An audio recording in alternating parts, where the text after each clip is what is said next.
ஆன்மீக சொந்தங்கள் அனைவருக்கும் வணக்கம். இந்த கோவில் உத்தரகோசமங்கையில் அமைந்திருக்கிறது. இந்த அம்பாள் நம்பிக்கையோடு வரும் பக்தர்களை பக்தர்களுக்கு அவர்கள் வேண்டும் வரங்களை எல்லாம் அளித்து கொண்டிருக்கிறார்.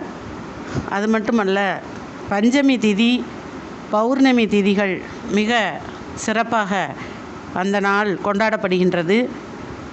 அது மட்டுமல்ல, இங்கு வரும் பெண்கள் மஞ்சள் அரைத்து அம்பாளுக்கு கொடுத்து அவர்கள் ஒரு வரத்தை கேட்டு செல்கின்றனர். உடனே அந்த வரம் நிறைவேறியவுடன் மறுபடியும் அந்த மஞ்சள் அரைத்து அம்பாளுக்கு கொடுத்து நிறைவேற்றி மிகவும் சந்தோஷமாக செல்கின்றனர்.